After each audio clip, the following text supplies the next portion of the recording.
दुनिया में कुछ देश बहुत कमजोर हैं, उन पर कोई भी देश कभी भी हमला करके कब्जा कर सकता है। लेकिन दुनिया में कुछ ऐसे देश भी है जिन पर हमला करने के लिए बड़े बड़े देशों को भी सोचना पड़ता है। आइए जानते हैं दुनिया के 10 ऐसे देशों के बारे में जिनसे जीतना लगभग नामुमकिन है। ईरान का पूरा नाम रिपब्लिक ऑफ ईरान है। सऊदी अरब, तुर्की और अमेरिका जैसे ताकतवर और एकजुट दुश्मन देश होने के बावजूद ईरान पर दूसरे विश्व युद्ध के बाद कोई भी देश हमला नहीं कर सका। ईरान की सेना में लगभग 5 लाख सैनिक है, 1658 टैंक्स है, 137 फाइटर प्लेन जो एक बड़े युद्ध में लड़ने और खुद को दुश्मन से बचाने के लिए काफी है। लेकिन इससे ज्यादा ताकत दूसरे देशों के पास है। तब भी इस देश में घुसना इसके पहाड़ी इलाकों की वजह से काफी मुश्किल है। ईरान की सरकार के पास बहुत से अंडरग्राउंड मिलिट्री बेस का नेटवर्क भी है जो ईरान के लगभग हर शहर के 500 मीटर नीचे बने हुए हैं। ऑस्ट्रेलिया दुनिया की सबसे खूबसूरत देशों में से एक। ऑस्ट्रेलिया से जीतना लगभग नामुमकिन है। इसकी वजह इसकी सेना नहीं बल्कि इसकी भौगोलिक स्थिति है। ऑस्ट्रेलिया से जीतने लायक और ताकतवर देश उसके आसपास कोई भी नहीं है। उसके पास के ताकतवर देश हैं चीन, भारत और जापान जो ऑस्ट्रेलिया से हजारों किलोमीटर दूर हैं। और द्वितीय विश्व युद्ध के दौरान जापान ने ऑस्ट्रेलिया पर हमला किया भी था,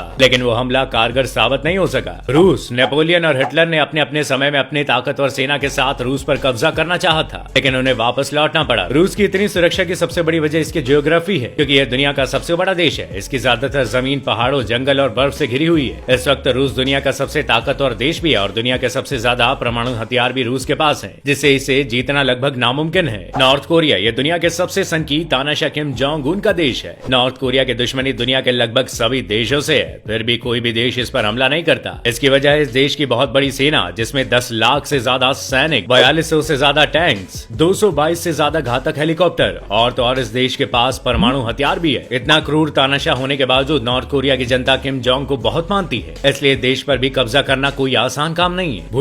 भूटान दुनिया के सबसे एकांत देशों में से एक है जो भारत के उत्तर में हिमालय के पहाड़ों में बसा हुआ है। इसकी सेना में 6000 सैनिक हैं और इसके पास वायु सेना भी नहीं है। तो फिर इस पर कब्जा करना इतना मुश्किल क्यों है? असल में यह दुनिया के उन चुनिंदा देशों में से एक है जिस पर कभी भी किसी देश ने कब्जा नहीं किया। सन 1700 में ब्रिटिश साम्राज्य ने इस पर हमला किया था, लेकिन ये भूटान पर कब्जा करने में कामयाब नहीं हो पाए थे। और इस वक्त इस पर कब्जा करना इसलिए भी असंभव है क्योंकि इसके हर तरफ पहाड़ ही पहाड़ हैं। इसलिए देश में वायुसेना और टैंक से आक्रमण करना मुमकिन ही नहीं है। दूसरा मुख्य कारण यह है कि इस देश की सुरक्षा का वादा भारत ने किया हुआ है। भारत भूटान को आर्थिक सहायता प्रदान करता है, साथ ही भूटान की छोटी सी सेना को ट्रेनिंग भी भारत ही देती है। ऐसे में भूटान पर किसी देश का कब्जा करना असंभव ही है। इजराइल एक बहुत छोटा सा अरब देश है और अपने आसपास के सभी देशों से इसकी दुश्मनी भी है, फिर भी अब तक कोई भी देश इस पर कब्जा क्यों नहीं कर सका? इसकी सेना में केवल 1,76,000 सैनिक ही हैं, लेकिन इस देश में रहने वाले हर औरत को कम से कम 2 साल और कम से कम 3 साल सेना में रहना ही पड़ता है। इस देश के प्रत्येक नागरिक के पास मिलिट्री ट्रेनिंग होती है। इसके साथ इस देश ने दुनिया का सबसे एडवांस मिलिट्री सिस्टम तैयार कर लिया है, यानी देश एक सुरक्षा कवच के घेरे में घिरा हुआ है। इसमें कोई भी मिसाइल नहीं जा सकती। कनाडा दुनिया का दूसरा सबसे बड़ा देश है। इसकी आर्मी में सिर्फ 95,000 सैनिक है। इसे अपनी सुरक्षा के लिए आर्मी की जरूरत नहीं पड़ती, बल्कि ये देश बहुत बड़ा है। इसके जंगलों और पहाड़ और बर्फीले मौसम की वजह से इसे भेदना दुश्मन देश के बस की बात नहीं है। दूसरी बात कि इसका पड़ोसी देश अमेरिका दुनिया का सबसे ताकतवर देश है और उसके कनाडा से अच्छे संबंध भी है। इसलिए अगर कोई देश कनाडा पर हमला करेगा तो उसे अमेरिका से भिड़ना पड़ेगा। स्विट्जरलैंड दुनिया के सबसे खूबसूरत और शांत देश स्विट्जरलैंड पर हमला करना इसकी भौगोलिक परिस्थितियों के कारण बहुत ही मुश्किल है। स्विट्जरलैंड की सेना छोटी है। इसमें 1,50,000 सैनिक और 156 एयरक्राफ्ट हैं, लेकिन इनसे लड़ने से पहले दुश्मन को एल्प्स के पहाड़ पर जाना होगा और इन पहाड़ों के बर्फीले मौसम में लड़ना किसी भी देश के लिए बहुत मुश्किल भरा है। भारत से जीतना भी बहुत मुश्किल है। इसका बड़ा कारण भारत की सेना है। भारतीय पड़ोसी देश चीन और पाकिस्तान काफी बार हम पर हमला भी कर चुके हैं, लेकिन वो अपने मकसद में कभी कामयाब नहीं हुए, क्योंकि भारतीय सेना में 14 लाख सैनिक और 1785 फाइटर प्लेन है, 16,000 सैन्य वाहन और बहुत सारे परमाणु हथियार है। भारत का उत्तरी भाग ज्यादातर हिमालय पर्वत श्रृंखला से घिरा हुआ है, जो कि दुनिया के सबसे ऊंचे पहाड़ है और इस खतरनाक पहाड़ों में भारतीय सेना रहती भी है, इसलिए दुश्मन सेना का यहाँ आना काफी मुश्किल है। और बाकी 3 तरफ से भारत हिंद महासागर, बंगाल की खाड़ी, भारत की खाड़ी से घिरा हुआ है। वहाँ पर 200 से ज्यादा सैनिकों के जहाज, परमाणु हथियार वाली सबमरीन से जीतना लगभग नामुमकिन ही है। अमेरिका दुनिया के सबसे ताकतवर देश अमेरिका के बाद सबसे बड़ा तीसरा देश होने का भी नाम है। इसकी सेना में 14 लाख से ज्यादा सैनिक और इनके पास 7,000 से ज्यादा घातक परमाणु हथियार है। इनमें से 2 परमाणु बमों का ये द्वितीय विश्व युद्ध में जापान के हिरोशिमा और नागासाकी पर इस्तेमाल भी कर चुके हैं। इस देश पर हमला करने लायक देश अमेरिकी महाद्वीप में नहीं है और जो देश इसके ऊपर हमला करने के लायक है वो इससे बहुत दूर है और बीच में हजारों किलोमीटर का समुद्र है, जिन महासागरों में इसकी हाई टेक्नोलॉजी वाले सबमरीन छुपी हुई हैं। इससे इस देश पर हमला करके जीतना असंभव है। द्वितीय विश्व युद्ध के बाद ये दुनिया का सबसे ताकतवर देश है।